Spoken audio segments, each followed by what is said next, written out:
شروع ہوگی. جس طرح یہ نہیں ہو سکتا پہلے بندہ مروا پر چلا جائے اور صفا کی طرف آئے اور صفا سے مروا کی طرف جائے اور صفا پر آ کر جو ہے اپنے 7 چکر پورے کرے.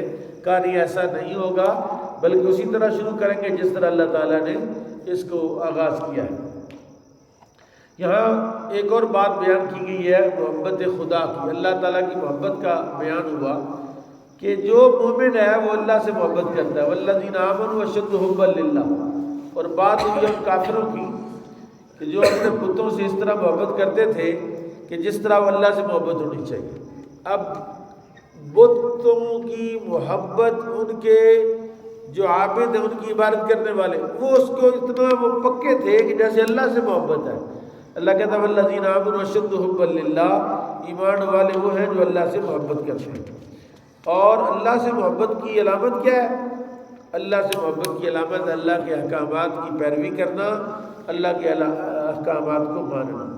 ایک بات یہاں بیان ہوئی ہے استبرأ الذین اتبعوا من الذین اتبعوا. جی افسر صاحب آپ نے پڑھا استبرأ الذین اتبعوا کہ والذین اتبعوا، جن کی یہ اتباع کرتے تھے نا دنیا میں، مشرک کافر دوزخی بے ایمان، اسے کسی بڑے پوپ پال کے پیچھے چلتے تھے کہ اس کا جو عقیدہ میرا بھی وہ عقیدہ، اس کا جو طریقہ میرا بھی وہ طریقہ. اب قیامت والے وہ پوپ پکڑا گیا، اس نے کہا بھائی میں تمہیں جانتا ہی نہیں ہوں، تم کون ہو؟ اب انہوں نے سوچا کہ یار یہ تو زیادتی ہے، ساری زندگی اب اس کے لیے اپنا زندگی برباد کی، آج اب یہ ہم سے برات کا اظہار کر رہا ہے. تو اللہ کہتا ہے استبرأ الذین اتبعوا من الذین اتبعوا ورأوا العذاب وتقطعت بهم الاسباب. اب وہ کہتے ہیں کاش کہ ہم دوبارہ واپس جائیں نا تو ہم بھی اسی طرح ان سے بیزاری کریں گے جس طرح آج یہ ہم سے بیزاری کرتے ہیں. واپس تو آنا نہیں. تو وہ ایک حسرت ہوگی، وہ ایک افسوس ہوگا کہ ہم اس طرح سے کرتے، کاش یہ جس طرح انہوں نے کیا ہمارے ساتھ. اسی طرح اس پارہ کے اندر نیکی کی حقیقت کو بیان کیا گیا ہے کہ نیکی کی حقیقت کیا ہے. کہ لیس البر ان تولوا وجوہکم قبل المشرق والمغرب، کہ یہ کوئی نیکی نہیں ہے کہ تم مشرق اور مغرب کی طرف منہ کر لو. کہتے ہیں یہ یہودیوں اور عیسائیوں کے رد میں یہ آیت اتری ہے. حیث زعموا ذالک، وہ سمجھتے تھے یا مشرق کی طرف منہ کریں یا مغرب کی، یہی دین ہے، سارا کچھ ہے.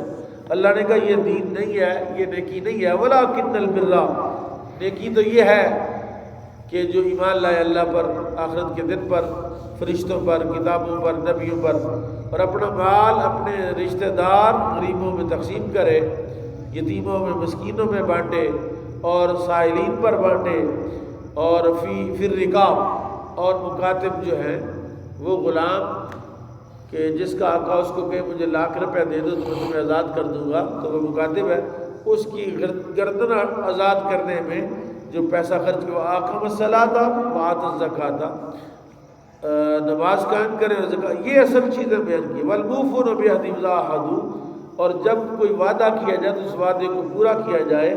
والصابرین فی البأساء والضراء وحین البأس، اور صبر کرنے والے صبر کریں تنگی میں اور آسانی میں، جب بھی ان کو مشکل آئے، پریشانی آئے، اس پر اصل یہ دین ہے اور دین کی اصل بنیاد ہے.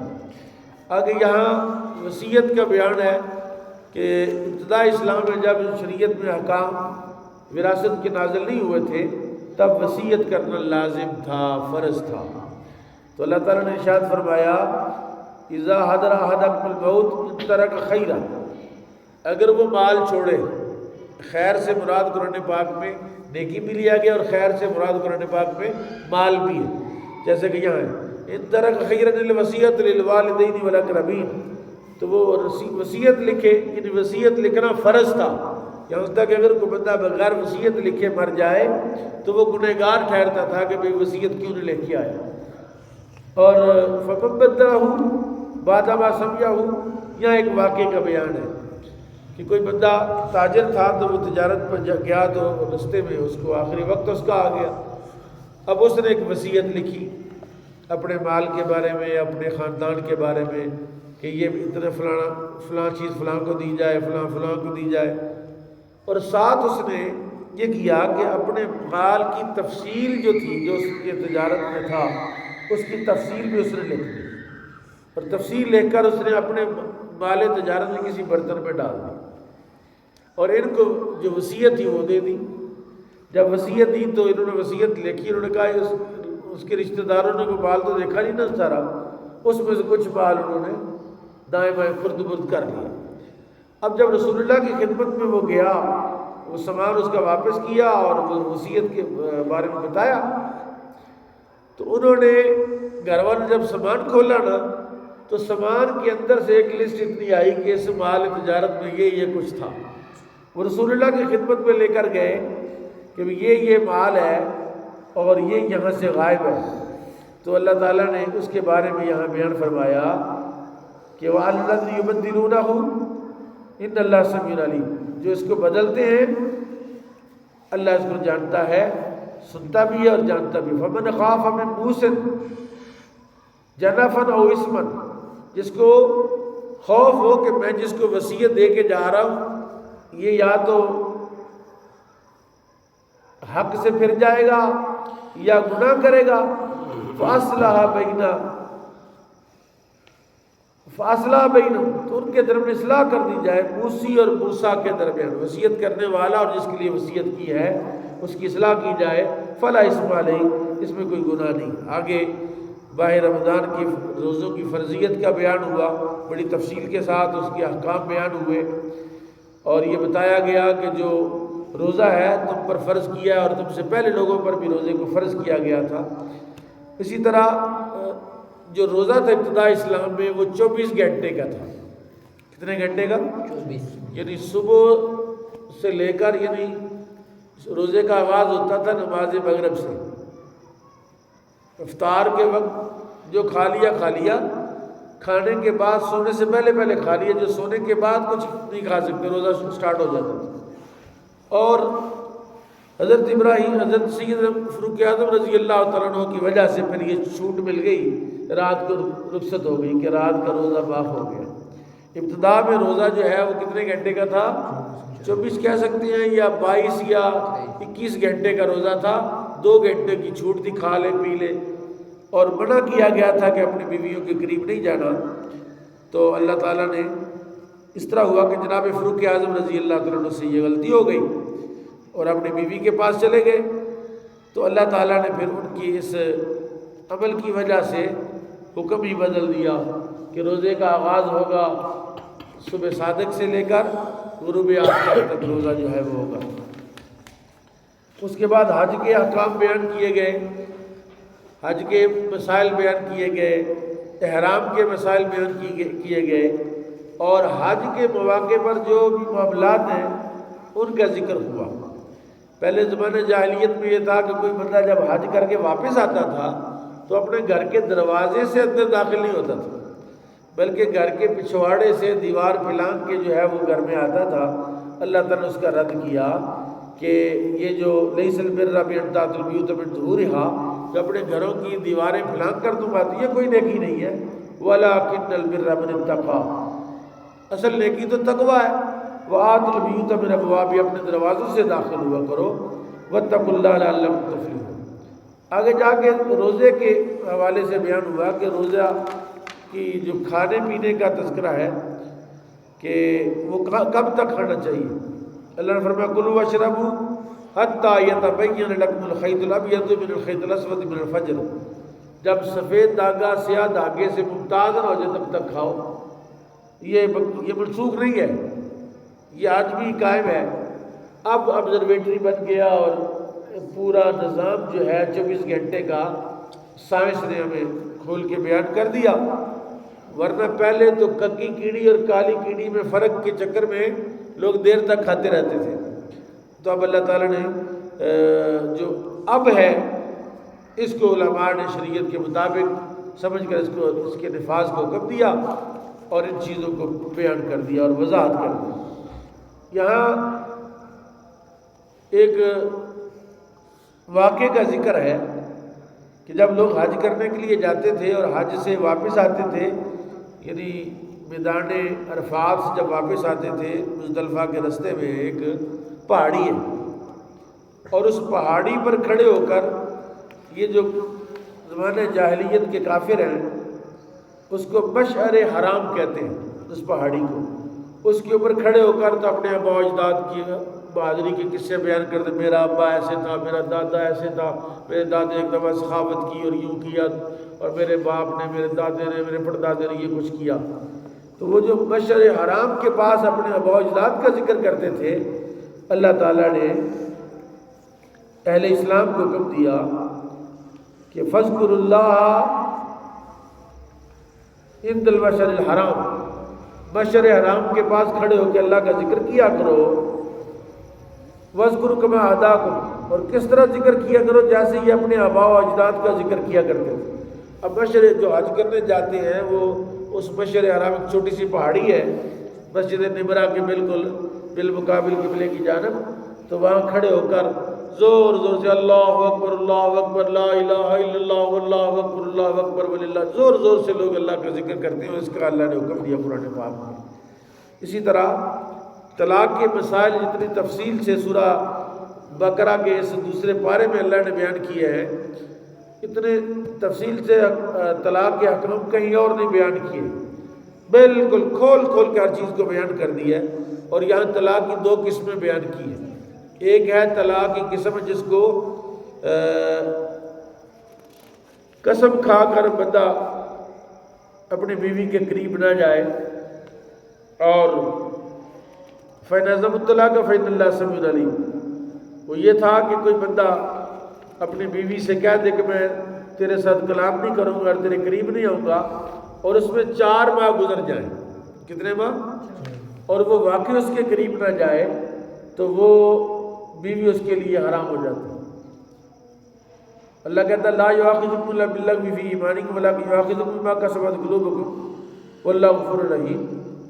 للذین یولون من الا کرنا، جو الا کرتے ہیں اپنی بیویوں سے اور وہ انتظار کرتے 4 مہینے، فإن فاؤ، پھر 4 مہینے سے پہلے آپس میں ملاقات کر لیں، بات چیت کر لیں، اپنے الفاظ واپس لے لیں تو طلاق نہیں ہوگی، اور اگر 4 ماہ سے زیادہ کا وقت گزر جائے قسم کھانے کے بعد تو وہ طلاق ہو جائے گی اور یہ طلاق بائنہ ہوگی۔